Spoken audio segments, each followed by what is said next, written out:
Good evening, everyone. I hope you're all well. If you're with us last week, welcome back and thank you for being here with us. If you're joining us as a new member or participant, you're very welcome. A very warm welcome from the Marie Keating team and from Eddie here. So you know that this webinar has been running for the last 2 weeks, and this is our third week. But this week is very important to us as we look deeper into some of the issues and meanings of compassion fatigue, resilience and building that, and also looking into, burnout and how that happens and how we can actually recognize it. So to date, we've acknowledged those of you who are carers for people in your lives with cancer. Last week, we had a very challenging conversation about preserving the self, and Deirdre from the Irish Hospice Foundation introduced us to a very informed discussion on the benefits of early palliative care and even planning towards end of life. The mission of the Irish Hospice Foundation being that no one will face death or bereavement without the care and support they need. And do remember, this is both for patient and for carer. Some of the words that still resonate with me since the beginning of our webinar are like caring is a blessing. It could be a blessing or a curse. And receiving palliative care does not necessarily mean that you are dying. And I think this is really important to remember.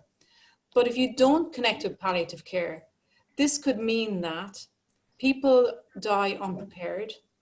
There may be inadequate symptom control, so inadequate control of pain or nausea or other things that can have a huge effect on, your last days of life. And little advanced care planning, which is becoming extremely important and a very hot topic at the moment. So in the end, it is not the years in your life that count. It's the life in your years. And I think that's really important. It's all about the quality of life that you have for you as a carer, but for you as for your family member also.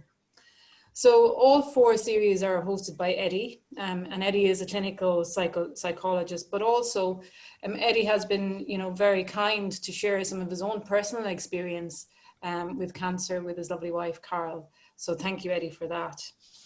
We all know that a cancer diagnosis is a life-changing experience and event, and it affects the way we think and feel for the rest of our lives and for those that care for us too. But it's not all bad news though, because year on year, there are more and more people surviving cancer, and treatments are becoming more targeted and much more personalized. There are over 180,000 cancer survivors in Ireland. But again, we must remember that there are huge challenges faced by people who have had cancer diagnosis, have actually had treatment or coming out the other side to live a new life, a different life. And that in itself poses challenges, dealing with uncertainty, dealing with what ifs. If the cancer comes back, what do I do? Where do I get my support? Who's going to look after me? And how do I actually get to a point where I am very comfortable with the decisions I make? So the services are available. And we have talked a lot about Family Carers Ireland. We've talked a lot last week about the Irish Hospice Foundation and the support services that they provide, which are extremely important. So if you go to our website, surviveandthrive.ie, you will actually be able to connect to some of the services that we have talked about over the last couple of weeks. So the conversation is very challenging, but it is very necessary. And I will introduce you to our guest speaker once we've gone through the housekeeping rules again. So again, I'm Helen Forrestal, and you're all very welcome. You're in your own homes, so make yourselves as comfortable as you can. And for carers, I think it's extremely important to acknowledge that this is your time. It's only an hour, and I do hope that people take that on board and take this hour out to learn a little, to share an experience with Phil here, and actually to start a conversation for yourselves and to connect. So it would be nice, I suppose, if, if your phone was out of reach and this time was yours. We have Jen in the background. Jen is our Senior Communications Manager, and Jen is managing all the IT. So thank you, Jen, for that. We also have Bernie, our senior oncology nurse, and Bernie is moderating the questions as we go through the webinar tonight. Now you're here as an attendee, which means that we can't hear you and we can't see you, but you can see and hear us hopefully. So we hope we're loud and clear. What we would love is a real conversation here tonight. So the Q&A button is there to actually start that conversation and for you to ask questions throughout the webinar, and we will be looking at them constantly throughout. So the Q&A button, if you haven't used it before, if you just press on that, click on it and type in your question and either press the enter or return key, that question will come to us. If you like the type of question that has been asked by somebody else, there is a like icon that you can press. It's like the like icon on Facebook. And if you press that, it will actually push that question to the top of the queue and very much will be answered. The chat button there is not for asking questions, but just for maybe highlighting something that you might want to address during the webinar itself. Okay, so we are streaming on Facebook tonight as well. So if you'd like to make any comments or questions, please do so, and we will manage them and answer them too. The webinar itself is being recorded and will be distributed to those who have registered for the webinar. So that should be available in the next few days. So again, I'd like to just give a very warm welcome to you all. Those of you who have had cancer and those of you who are caring for or have cared for members of your family or friends with cancer know exactly what this webinar is about. And we hope that we will be able to help you through. So we've completed week 1, week 2, week 3. The weeks go by so quickly, don't they? So tonight, as I said, we're talking compassion, fatigue, and building resilience and preventing burnout. Next week is our final week, and I really would love you all to come along, 30th of September, same time, same place.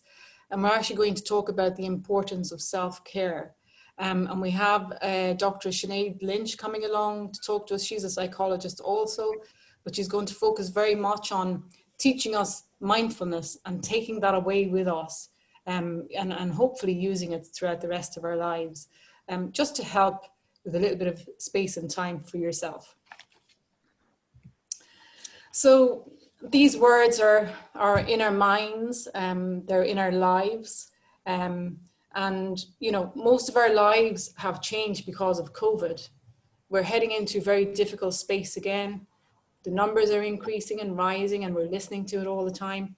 Hospitals are filling up, but we do need to keep in mind that in time this will pass. In relation to cancer and being a carer, I'm sure you will agree that these feelings that you're seeing and those words on this screen come back to you again and again.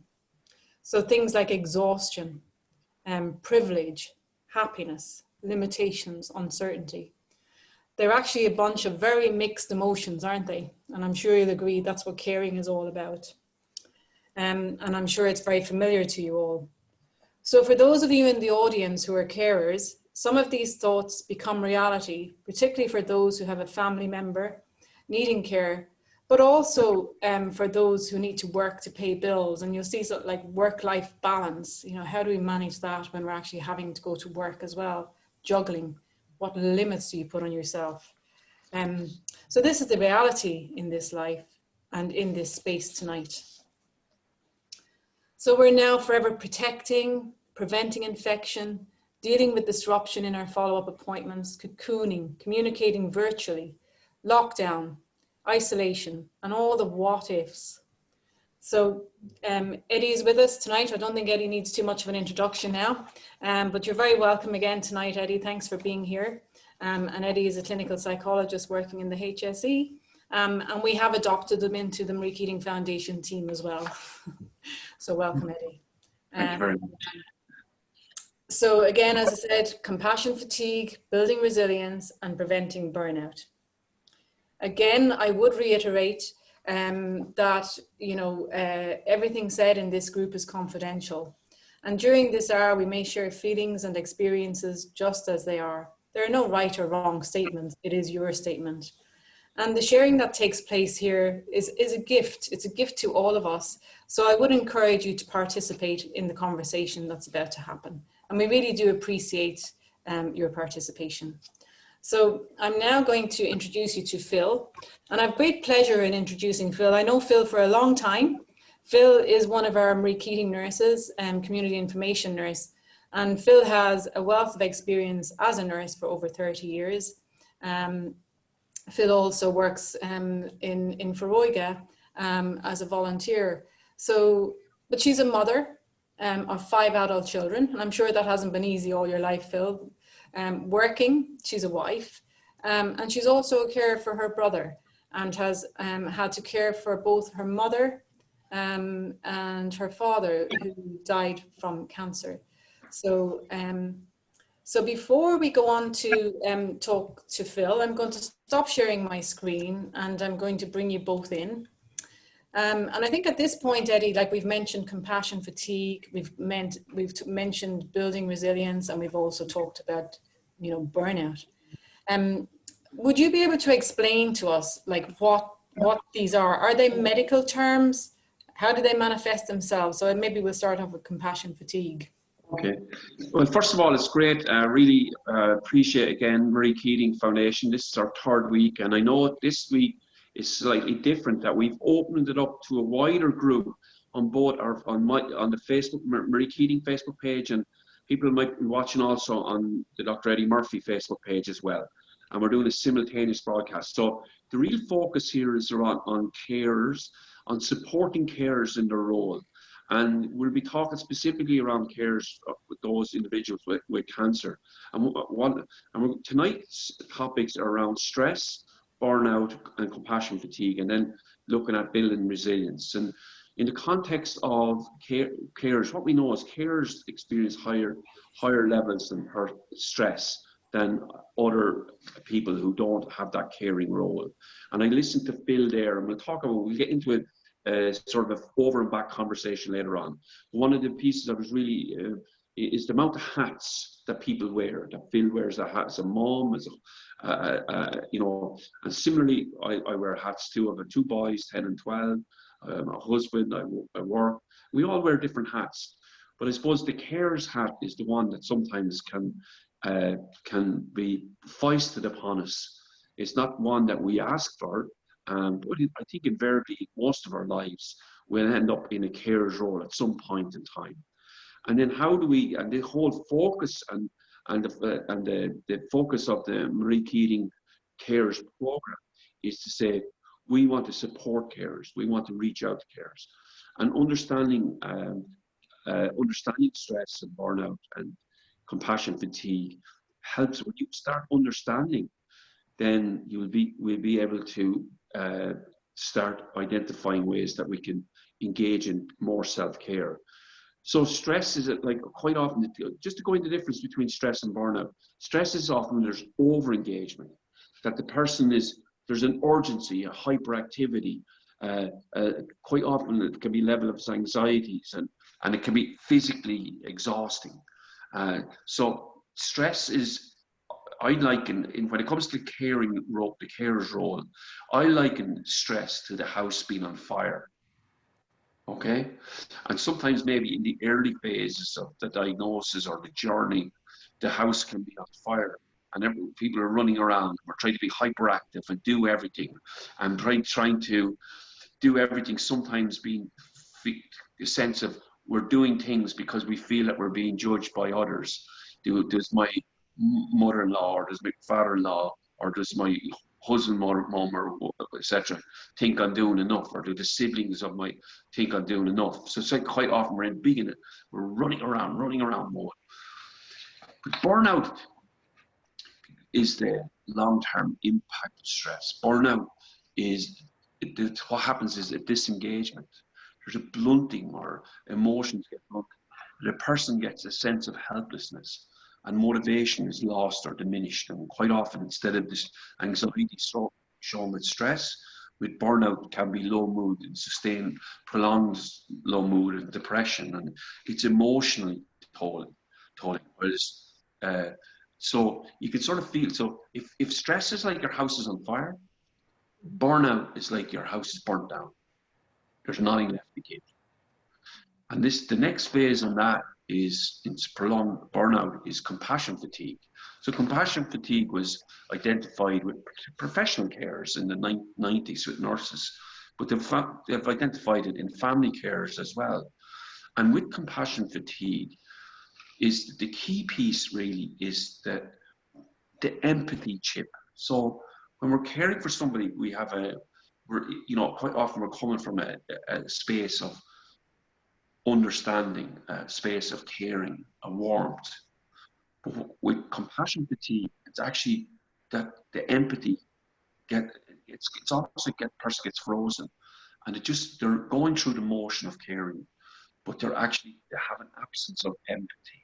So they're extremely burnt out, really. I suppose that's the best way of describing compassion fatigue.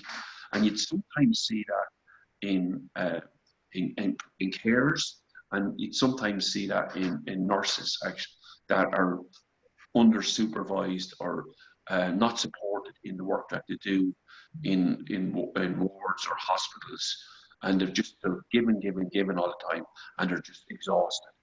And compassion fatigue is that piece where that empathy chip is present, is absent, the level absence of empathy. And then the real team is like identifying that. We're putting that out there. We're saying, maybe we're asking you now to care if you're looking in tonight. We're saying, are you stressed? Are you burnt out? Because there's two different pathways. You've a little bit more work to do if you feel you're in that burnt out space. You're in that stress space. You can get into that early intervention space, and we'll be talking. Please come back now next week, because remember, we're going to really focus on the self-care bit next week. Today's about building that awareness. And about resilience then. What is resilience? Resilience is our ability to bounce back after adversity. So we all go, I assume we all go to bed every night. A lot of people, unless you're night shift, and you might have disturbed sleep. It's one of the features of carers. But you plug in your phone. You plug in and charge up. But do you plug in and charge up as a carer? That's the question. And resilience is what's the buffer zone? How your resilience is bouncing back after adversity. You've faced adversity. You've faced adversity of the cancer diagnosis. You're facing the adversity of cancer in your lives now, in our lives, in our lives, and we're speaking here in a personal way as well. So we face that. So what's the buffer zone? How much are we inputting into self-care? And because if I asked you, if you're listening tonight, 0 to 100, to rate where you are in terms of how much buffer zone have you, how much can you absorb? Are you at 30? That means, or are you a 90? You know, that you've got 90 of a buffer zone. That's a really good space. But 30 means you're fairly depleted. Your battery's down, just like your phone battery. And the real key question is, what can you do to start shifting that? How do we impact on our resilience? Taking time out, mobilizing resources, engaging with the Marie Keating Foundation and the nurses, getting information, getting support. Being here tonight is part of that, how you can shift it by 10%. And that's one of the key. What can you shift? So healthy nutrition, sleep, exercise, all really important in the management of that buffer zone. How do we manage that buffer zone? Eddie, can I ask you something there then? Because, I mean, that's all important, and carers can be extremely busy. You know, they're trying to juggle things. They don't really have time, and they often don't take that time.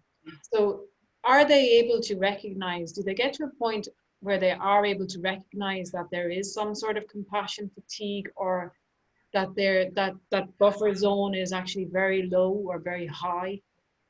Well, sometimes it's people around us that identify that, I think, because quite often if the house is on fire and we're in this stress mode and we're trying to do everything, and we're almost being the martyr, not sharing out, not asking for help, not mobilizing the resources, when someone asks you, is there anything I can do?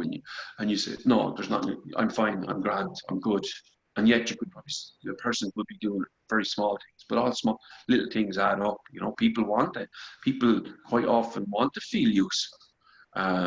You know, when people come in and say, actually, there's the kettle there, just help yourself to tea. No, it's good. You don't have to create helplessness in others. You don't have to feel that you have to be on all the time. Putting the brave face on and being on all the time, putting on the front instead of being your real self. And then someday in caring, we're going to have good days, we're going to have bad days. We're going to be really frustrated. We're going to be anxious coming up to meetings with the medical practitioners, or we're going to scans. There's going to be times that our buffer zone will be naturally tighter, or our fuse could be shorter with our children, or and so some people will have insight and recognition, but if you're in the burnt out zone, it's less likely you'll have that insight. Okay, we don't want I can people. see Phil is nodding all the time. I think she's experienced all of what you've said. So I'm going to bring Phil in here. And Phil, I'd love you just to tell us a little bit about yourself in the first instance, and then maybe Eddie and yourself could converse around, maybe starting off with, you know, how you feel, and then some of the challenges that you've experienced and what you've done about them. Okay, so a little bit about yourself first, Phil. All right, thanks, Helen, and thanks for the lovely words you said about me, which is probably my life in a snapshot. But yeah, I'm nursing for, I think, over 40 years, not even 30, but shouldn't admit to that publicly. But yeah, I suppose as you said, I'm a nurse, I'm a wife, I'm a mother, I'm a carer.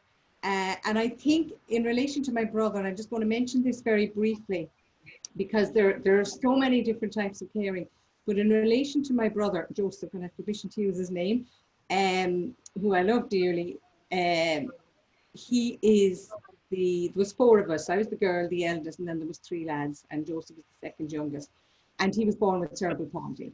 So I suppose I grew up, my parents were terrific carers, and my dad was way ahead of his time with OT, sort of doing occupational therapy and everything with them.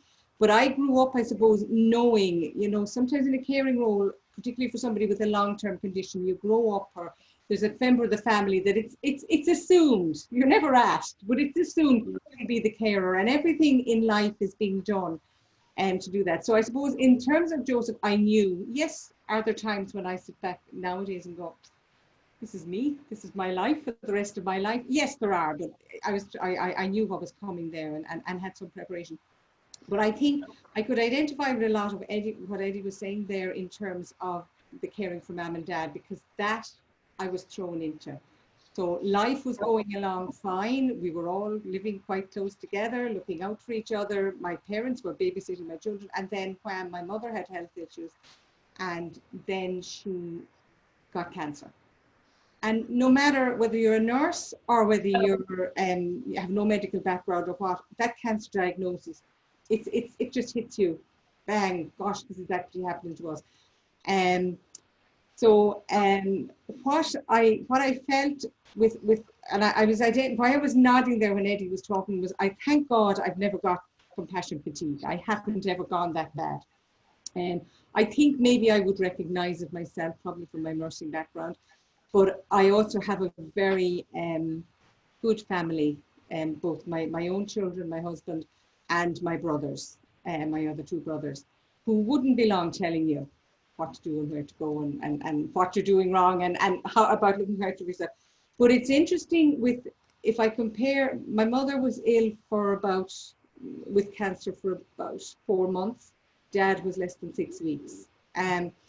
But I coped, not because of the length of time, I think I coped as a carer much better with my dad, because I learned a lot of lessons while looking after Mum. And I was the one, yes, Eddie, that no, nobody else could do anything. Yeah, no, I'll do that. I'll do this. I'll do that. I'll do the other. Yeah, I have to do this. Gosh, nobody gives me a hand here. And you're constantly feeling you have to do it. And there's a little voice in your head telling you, no, sure, somebody wants to do this or somebody wants to do that, but it's, as my, I think one of my brothers called it one time, the martyr syndrome. I just jump in a little bit in and out if that's okay, and we just have a conversation, because I think there's a couple of things that really struck up for me, Phil. And one is I'm always like, quite often, and we'd see this, I'd see it as in my professional psychology role, where people come in stressed and burnt out on the carer's role. And often it's the female member of the family, actually, where there's an assumption that they will end up in the carer's role. And quite often that can be the case, particularly for nursing background as well. It's almost like, okay, everything is handed over to, and it can be very challenging, because you might, I don't know, were you in the same location as your parents, but some people aren't, and if they're unmarried and have full lives, they're nearly expected to uproot and come back and stuff like that. And it can be very difficult and very challenging. No, my parents, my poor husband, when he married me, he didn't realize that he married my parents and my brother as well. So we had an extra bit of space in the garden. So they came down and they built, my father was a guard, so once he retired, he moved back down to Galway and built in the garden. So it was, they were right beside me. Yeah, so there was no uprooting, life continued. Do you know when, well, I'm just for others like that might be listening in tonight, I'm just stretching it out a bit, that sometimes the care role was maybe for yourself that it was understood in the family, but for others, particularly having a person in your family with a disability too, but for others it can be arrive at their doorstep, and probably not, can be an unwelcome time in their life as well. You know what I mean? If they're, it's just a challenge, because you can be a sandwich generation as well. I don't know, did you have young children at the time that you might have been in one of your caring roles? It can be very challenging, can't it? Well, at the time, I suppose I started caring for my brother and my parents. The children would have been younger, but they were just aging. My parents were aging. Now, Joseph, my brother, is quite independent, but he's almost childlike in the care he needs. So he sort of would need a lot of supervision as opposed to actually physical care. But yeah, what I found, and I think I'm just trying to relate it from the cancer point of view with my mother, was because I was focused on her and the cancer, and I knew the diagnosis, the prognosis wasn't good. So it was pancreatic cancer. She had other comorbidities, so it wasn't going to get better. And the focus all became about that. And yes, I had teenage children, and I also had a husband, you know, who needed care. But care was taken from them, which is so easy to do. And it's focused on my mother. And it was almost like, you know, I have to do this. So why don't you get this? Whereas you really are pulled and dragged because you're needed. And especially if you have young children or teenage children or even adult children and a partner, they do need a certain amount of your attention. And there is that mistake that sometimes we can make, but we don't realize it at the time. We're doing it from a good place. And yeah, I get that. You know, there's a really interesting word where you said, I have to do that, and I have to do that. And we talked about sometimes in the carer's role, and you'll see this have to is what I call a pressure word. It's a pressure word, an internalized pressure word. I have to do that, or nobody else can do that. I have to do that. And I'd encourage people, when it comes to caring, think about it in a compassionate way. I'll do my best. I'll give it my best shot. I'll try. Perhaps. I think it's a state of mind, and that's what I found the difference between looking after my mum and my dad. That and I again, Helen mentioned that word privileged earlier on, and I think it was a privilege to be able to do it, and I was lucky to be able to do it. But what I learned with my mother was that she was going to get just as well looked after if one of my brothers stepped in for a day, or if one of my children or whatever went over and did something, or if I even allowed my poor dad to do something for her. And I had learned that because when my dad was diagnosed, interestingly enough, my brothers sat me down and they said, now, things are going to be different this time. And I agreed, because in my own head, I went, yeah, no, I can't do that again. And because it was only when it was all over. And sometimes I think that is what I would feel with a lot of carers, because you get thrown into it, particularly with a cancer diagnosis, and there's a lot going on. You sometimes don't think when you're in it, but it's afterwards you can sit down and think, oh yeah, I should have taken time for myself. And I think that was the huge lesson I learned. And Phil, can we just talk to the whole area of mobilising resources and care planning and get people in and the care just accepting that other people can do other bits and etc. Can you talk about that? Because I think that's so critical about how we like, you know, when it came to caring for my brother-in-law, that like my sister always liked to get out for a walk between 5 and 6, and it was a really important thing for her. And so we focused our time of, you know, to support her to get out, as it were. And it's critical. I just think if you're listening tonight and you're looking in and you're wondering, and people are offering help, you can be very strategic with that help, how you plan that help, how you get that consistency. Maybe could you speak to that for a bit, Phil? That'd be really helpful. Yeah, I think that's, again, one of the things I would say, and even in my, when I was working, I'm back at work with the Marie Keating Foundation, you know, out on the mobile unit, and I was meeting people, and I would very often talk about that to somebody who might come in and say they're a parent or a partner, husband, wife, son, daughter, had been diagnosed with cancer, and they're wondering what they can do. And one of the things like that I learned that I would say to them is that it is so important to, number one, be able to ask for help and to accept that help in whatever form it comes.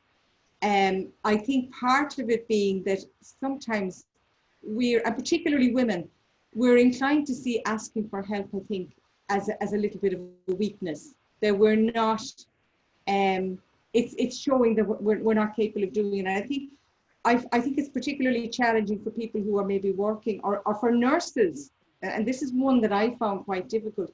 Because I was the nurse, I felt I should know all the answers, and I should know how to do this and how to do that and where to get this. But sometimes you have to ask, even if you're a nurse, even if you're a medic. Well, the thing is, it's to tap into the resources. When it comes to caring, it's like I'm a psychologist and I have 2 boys, 10 and 12. And, you know, I might have a lot of psychological knowledge, but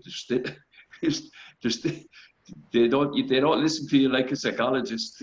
You know what I mean? So, and can I just add something there, Phil, when you were talking, you know, about maybe offering out that help? There's a comment on here that says, I really like that you mentioned having that feeling of having to do everything yourself and not accepting help. How can the carer step back and accept help if they feel they have to do it all? So that's a comment. But one thing I would say, and one thing I have learned even from running, you know, survivorship programs with cancer patients or families, is that consider that offering help is a gift to the person who wants to offer it. It's another way of looking at, you know, allowing somebody into your life, allowing that help, because you do need it. And people often who offer want to help. So, you know, consider it as a gift. Yeah, it's a very powerful question, this, and about what's the barrier? So if you're the carer now, imagine, what's the barrier to you not allowing someone in to help if they've offered help? And quite often that's a thinking error, actually, that keeps that going. The thinking error is, if I say yes to that help, they might think, it's all about, they might think I'm not coping. They might think I'm not good enough. They might think that, whatever it is, but it's always a negative evaluation. So what I would say to you is, try and come back to that compassionate yourself. Try to test it out. Accept the help and see what's the difference. Try to come off the big high pedestal of the standard and come back. And we've had really powerful conversations here. If you have questions, see it like a consultation, that you've come and see me, you're concerned about caring, and you've got real expertise here with Phil and Helen from the Marie Keating Foundation and myself as a clinical psychologist. Please fire up those questions now through the Facebook page, the Marie Keating page, I can't see my own, and through the Zoom if you have questions. And one thing is, imagine caring for someone that you don't like. That's a big challenge, you know. And I think for me, talking about there's carer's brain now. I've just forgotten what I was going to say. So just going into that. Talking about accepting the help. I think for me, I like to be, oh, dare I say this publicly, I like to be in control. I like to know what's going on, and I like to be in charge. But I think for me with the caring, what happened to me and I with my mother, the biggest thing was, there was a part of that, oh, they'll think I can't, or they think, but there was also that thing of that I think that I can't cope if I ask for help. It was almost like a way of keeping me going, which was wrong, because you do get burnout, and nobody can do everything all the time. So one thing I would say to people out there that are listening, and this is from having gone through it and still going through it, ask for help. If somebody offers help, you might need it at that particular time, but say, you know what, I'm going to give you a call back maybe next week or maybe later in the week. I would love to do this, or I might need help with this. And I have found that generally people will say, oh, that's great. You know, you have my number, that's great. Because most people who offer aren't just saying I'm doing it in the here and now.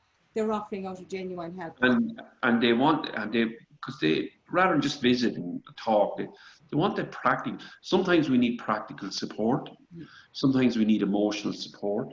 Sometimes we need to step back to get perspective. And all these things are okay. So I suppose we're saying to carers that, like, one of the big things is that you can't pour from an empty cup. It's good as a big theme for us. You can't pour from an empty cup. And it's okay to put self-care in there. And your self-care can be around emotional support or getting practical support. And so the real piece, I think, is having that care, that support that people offer, to plan it so that it suits you and not just suits other people. And I say to people as well, and again, it's just experience that I've learned myself going along. Things like, we'll say the Irish Cancer Society, or the Cancer Support Services, the Marie Keating Foundation Survive and Thrive, and support programs. Things like our Comfort Fund, which sometimes people need to tap into. You know, that little donation, that little bit of money they can get, make a huge difference. And sometimes people don't know about these, or feel, oh, well, I'm not bad enough to ask for that, or I don't need that. But things like the Cancer Support Service, the Family Carers Ireland, the carers group, I'm gutted because with COVID, because I had just about got myself round to actually registering with them, the local family carers support group in the Galway area. And I had gone to 1 or 2 meetings, and it was fantastic. And the nicest thing about it was that you could sit and say what you wanted in a room where other people understood. So if I wanted to rant or give out about something, I could do it in a safe environment. Whereas if I came in and I started giving out at home, well, then surely a family member would say, oh, well, they'd be trying to make it better for you. Yeah. But you could just sort of let off steam. And that was one of the things I liked.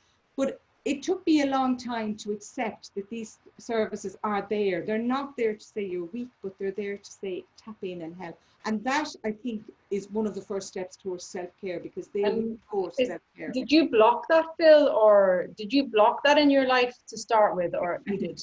Yeah. I think I would be very independent and very much, as I said, like to be in control of things. I like to know what's happening and sort of know how it's happening and that. And I think I did. I blocked because I'm not one of those. I don't need to go to a support group. I don't, it's people who, people who can't do things. I'm a nurse for heaven's sake. But that's one of the things too that can happen sometimes when you become a carer. And this, I think, I found it very, very challenging. And this is again where self-care and taking time out comes in. Was the carer and the daughter. Am I the carer? Am I the daughter?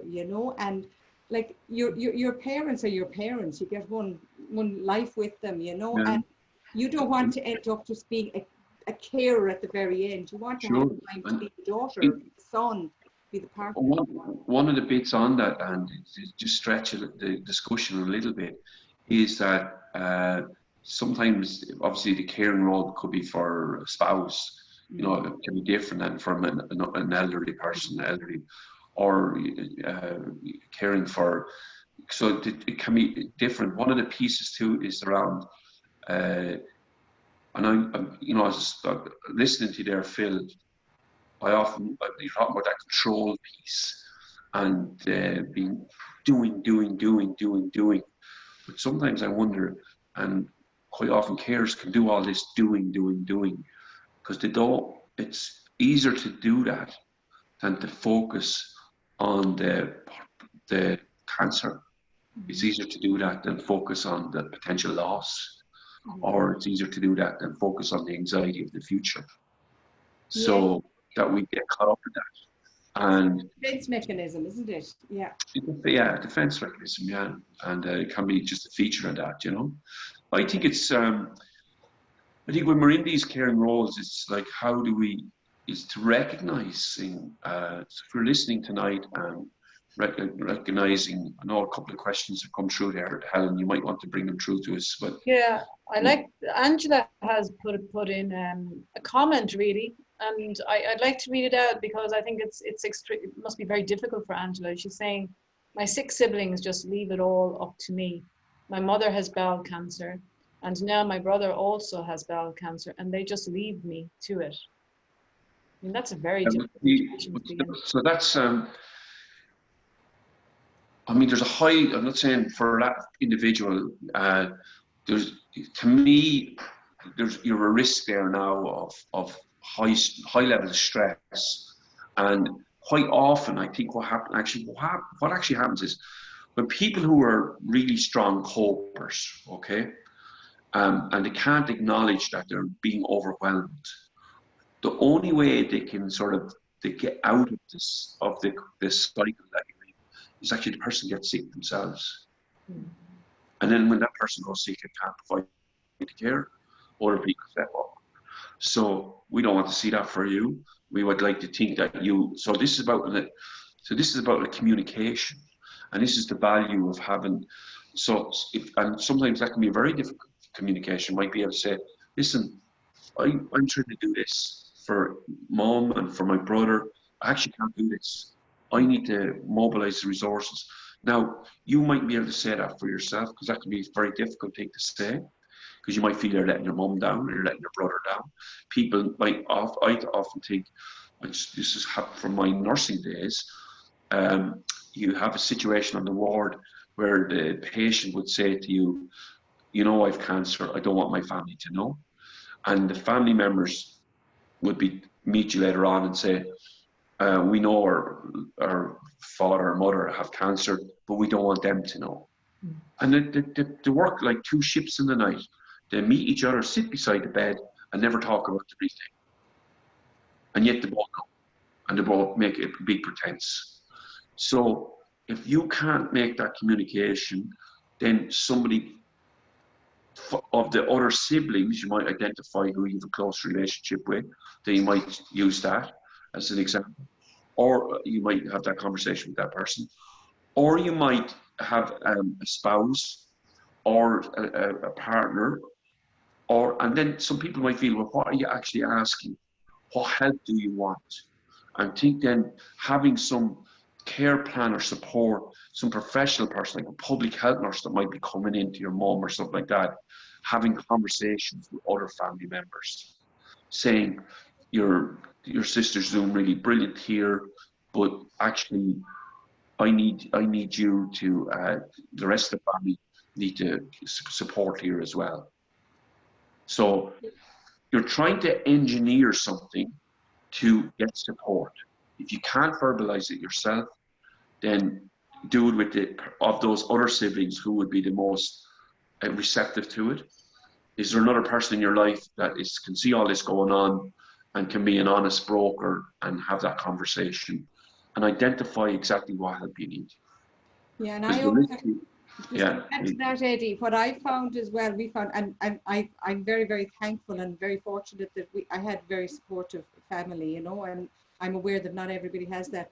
But I would add to that if you have the palliative care, particularly the community palliative care nurses involved coming into your home, they are great as well to sit down and to just talk to other family members, and they can put out, like you said, Eddie, you know, share that sort of a little bit of help is needed here. But because they will talk to everybody on their own level, they can get that message across in a nice way as well if somebody doesn't feel it. Okay, so for this individual then, you need to have that conversation first with that person so they understand the full piece.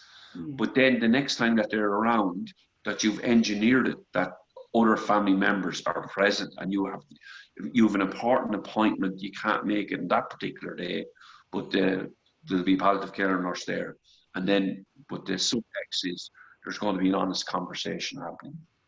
There's another comment here actually, like it seems really difficult for this person. They're actually saying, I definitely take it all on myself. I love my mother, with me, and she's been with me after her diagnosis and completely do everything for her. My brothers are not involved with her care at all. I take her to all her appointments. She lives with me 24/7. I'm there all the time. I find it very hard to step away and allow anyone else in. And now it seems too late to even try to step back and allow them to help. I mean, I'm exhausted reading that.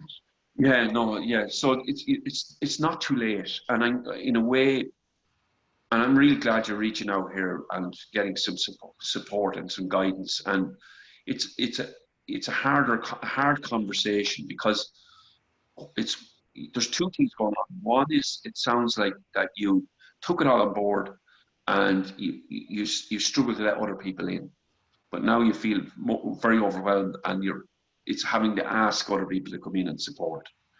So the two bits is, if other people come in, are you open to letting them in? Are you open to letting them in? If you are now opening to let them in, that's one step of it.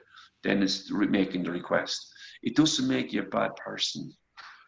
What would you say to your best friend if they were in that situation? What would you say to your best friend? It could be that your other siblings might provide some financial support, whereby you can get in-home care to facilitate you to get out at certain times, so you don't feel as confined in the house. And so there are different ways of different modalities, different ways of care. So you can have in-home care where it's paid and comes into the house to let you out. So your mum is in that space, she's not disrupted. That's I would think there's some of the conversation that you would do the first simple request, as in, I'm not available to go to such an appointment with mum. I'm not sure if you have a family WhatsApp, that you could have WhatsApp that's around practical things for mum, and then who's available on Tuesday to bring mum around. You could structure a dental appointment that you can't change or something like that, so that somebody has to pony up here. Yeah, and I think as well, again, I'm only speaking from my own experience and what I learned as I go along. And sometimes it's okay to just say to another family member, because I think sometimes the perception is they're looking at the carer going, God, they're doing just a great job and they seem to be fine and they're not asking for anything. But sometimes it's okay to just say, you know what, I'm really, really tired. Could you do this? You know, just, it can be hard, but once you do it once, and hopefully do that though. Don't say now. It's Wednesday night now. Don't, you know what I mean? Because plan it in a way that is like next Wednesday, so there's 7 days notice. Because if you say, because I get you're at home all the time, you might have that flexibility and stuff like that. But if you say, oh, I need someone tomorrow to do such and so, well, things could be already planned for tomorrow, and then it becomes self-fulfilling. Nobody can do it tomorrow, and then you go, there you go, I asked for help and it didn't work out. So you have to be really sort of structured and planned in that. And sometimes, and this is an important bit for any care, and I believe that the care needs of an individual can get to a tipping point beyond the carer's capacity to care. And if the care needs of your mum are getting so high, then so in your primary care sector in Ireland, right throughout the country, there are social workers, and social workers in primary care centre are very good at this care brokerage, brokeraging care around giving guidance and support to the family and stuff like that. Obviously, you have the supports within the Marie Keating Foundation and different groups, but that's sort of, you can have the conversation in advance before you make the request. So hopefully you can, and I'd encourage you just to try and structure an appointment that's a little bit further out in time and then make that request. Phil, what do you think? I agree, yeah. Well, I think what I was trying to say was, yeah, obviously don't land it on them the night before. But I think it's again about acknowledging your own feelings and being able to say, and just saying, you know what, I'm tired, or I need help, or I actually would like a little bit of time out, as you say, maybe next week, or just want to do something for myself. I want to meet a friend for coffee. Can you do? And it's giving that little bit of notice, but leading up to it. I would agree with you. And I learned that the hard way. That planning is so important. Yeah, planning and brokering and sort of figuring out who can do what, when, where, with the resources within the family. Because I think the other and you know what you've made. I'm going to say, because this lady, you've made a very important first step here by opening up here tonight. That's quite often it's a first step for opening up for the next question. So well done to you. Yeah, well done. And somebody said to me one time, I think I was quite stressed at the time, and somebody made it almost put me over the edge, but somebody said to me, oh, well, you know, we couldn't do it as good as you do it. And I just said, no. I said, hold on. There's no, when you're caring for someone, once you're meeting their needs, there's no right way or wrong way. I do it my way, you do it your way, somebody else does it another way. And I think the person that's being cared for will sometimes benefit. I'm sure there was times when my dad was ill particularly, and I was fussing around him, and my brothers came maybe for the day and I got to go away. And I have no doubt that the man went, oh, thanks be to God, she's gone and she'll stop fussing over me, you know, and the lads were much more relaxed, you know, and like it was, I just recall, and it just does show that it can change. It was one of the nights I was sleeping with one ear open, so I was sleeping, you know, practically out his door listening to him.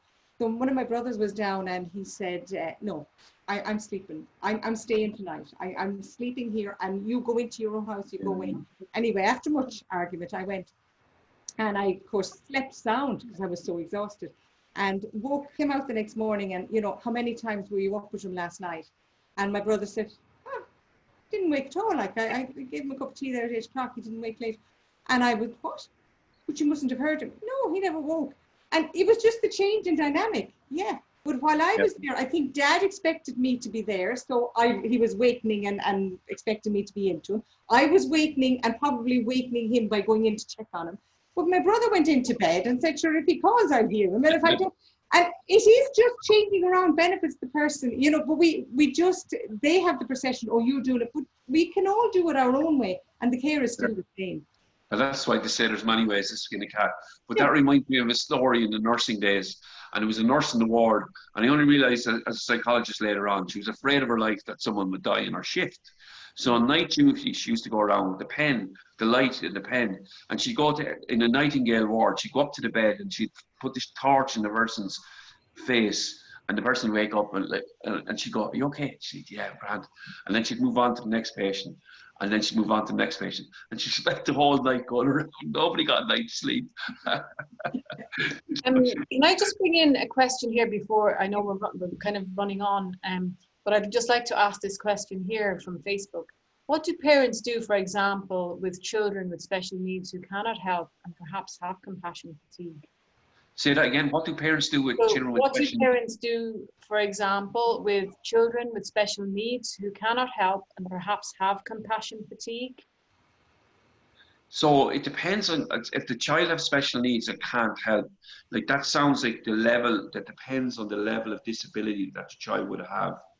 And I mean, then you're looking at respite care. Like that's where would be the support. So if that's what would happen there, and I know this is quite challenging, is that that child would be engaged in early intervention or school age disability services or some form of service, or if not, the likelihood is they would. Again, there would be social workers attached to those teams, and you'd be requesting for respite care for yourself. And that respite care can be in-home respite, where the children stay where they are, but the respite happens in the house, and the parents exit with maybe the other children or other siblings, or themselves, or that there's respite services. Now, I know they're very scarce, but that would be the pathway that you need to start moving down. Okay. Okay. So I suppose, yeah, we have 5 minutes left here.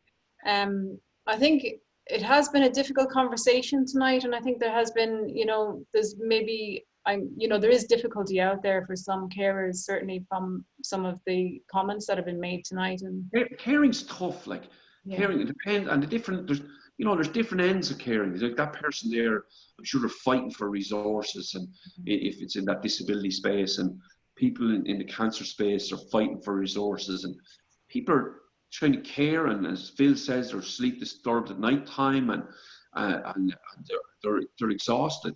And really, this is where I suppose care sharing can really help, like where you're talking to other carers through the Marie Keating group, like through and those. That's where I think you start, because people connect with other carers. Can be very, very powerful. Yeah, and I think one of the things there is asking about the services, and I do appreciate in certain areas it is very difficult sometimes to access services and support services, or people aren't aware of them. But one of the things I say with everything in life is I ask and keep asking. You may not get the answer the first time, you may not get through to the service, but keep asking, and the more people you ask and the more services. Like very often we would even get requests or questions into the Marie Keating Foundation, which mightn't even be related to cancer, but we can maybe put them in touch with the area that they need or whatever. So I think asking your doctor, your GP, asking your public health nurse, asking, how do I get this? Where do I get this? You won't always get it, but it can go a long way towards getting it, I find. It's okay. I want to just share a piece that, like, it's okay to show vulnerability by asking for help. That's okay. The cancer support services, I use the Cushla Centre in Portlaoise, and I want to commend them and thank them, because for me, I carry my stress in a very physical way. I carry it across my shoulders, stuff like that. So I was able to go in, and I didn't need the talk type space. I'm more like I'm a runner or a walk or whatever physical thing, and I tried to get out. But I needed to go in, and I got some massage and stuff like that. And so as a carer, I had to knock on the door and go in. My wife didn't go in, and she didn't. But I needed it, and I wanted to go in, and they were open and they were supportive, and they're present right throughout the country, and I encourage you to use the different organizations, the Marie Keating Foundation, brilliant organization, and all the Survive Tribe programs and this CARES program. We're back next week. We're here at 7:30. Come on to our Facebook page. You can register. Come on to the Marie Keating Facebook page, and it's okay. Sometimes we just have to put our hand up and ask. And I think the other thing as well that I would say for coping from my point of view as a long-term carer, and it's okay, it's amazing what 10 minutes time out can do if you can't get anything longer than that. If somebody's asleep or somebody's resting. And I would always it could be just to sit down and read a book, eat a chocolate biscuit, or it could be to, take a short walk. It could be to, put on a bit of nail polish. It could be anything. But whatever it is that gives you, and it's solely for you, I find it, do that, even if it's only 10 minutes now, 10 minutes again. But again, if you might be lucky and get longer, but I think it's so important. I mean, we live out the country, and I can definitely tell you the therapeutic value of going over the bog road for a walk when you're pretty sure that there's nobody around. Just letting out a good old-fashioned roar of frustration. Nobody hears you except the dog, who looks up and thinks she's done something wrong, and you're really sure she hasn't. But it's amazing, and nobody needs to know. But it's just that whatever does it for you to relieve the stress. Now I don't go roaring in the bog too often. So but it can be something simple. So Phil, if you want to scream, Please do. No, do it tonight. I would like to just, maybe there's a couple of comments here that I'd like to just draw attention to because they're really nice. So Marion says, thank you all, much appreciated. These calls open my eyes a little more to the fact that it's not just me out there. Thanks a million, really enjoying this. So that's really nice. Thank you, Marion, for that. My sister is a carer and spends so much time and energy fighting for vital services. It's so unfair. They need all the support they can get, and we certainly would. Yeah, and I think do actually, you know, use our service, the Marie Keating Foundation also, and we can signpost you and direct you. The cancer support centres are fantastic. They're all over Ireland, and we can certainly signpost you to those areas. To finish off tonight, as Eddie said, we'd love to see you back the same place, same time next week, Wednesday evening, to talk about the importance of self-care. And we have Dr. Sinead Lynch coming to talk to us, and maybe we'll practice some mindfulness as well. But I think tonight has been a particularly difficult night for people, and I would like to sign off with just a breathing exercise. You know, we talked about giving yourself a little bit of time. This could take 2 minutes, and it could actually release some tension. So I'd invite you all to just sit back in your chair, up straight. So just find a comfortable position, either lying or standing, sitting or standing, whatever you wish. Some people do this lying down as well. And sometimes it can be easy if you're doing it for the first time and you're trying to teach yourself to do it well. But be sure to relax your shoulders, Eddie, with your puppy on your on your lap. Place one hand on your abdomen, just over your belly button and below your breastbone, and the other hand on your upper chest. Breathe in through your nose. And if you can't breathe in through your nose, then breathe in through your mouth. As you breathe in, you should feel your abdomen rising.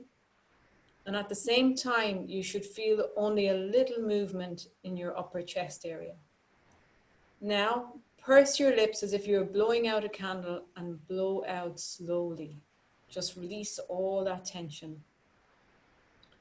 So that's just an exercise that's very simple. If you're feeling a little bit stressed or just a little bit anxious, momentarily, just do that breathing exercise and do repeat it. Now, if you're feeling lightheaded, you're obviously maybe breathing in too much and breathing out too fast. But it is a nice little exercise just to help you to take that moment for yourself and release some tension. Okay, on that note. Can I just add one bit to that, if you don't mind, Helen? Sure. So on the in-breath, in your brain, and say, this is for me. So as you breathe in, this is for me. And on out, this is for you. This is for me, and this is for you. And that way, you're putting yourself first. Thank you, Phil. It was lovely to have you tonight. Eddie, thank you so much. We'll see you again next week. I hope you all have a restful night. Thank you for being with us, and good night. Good night, Helen.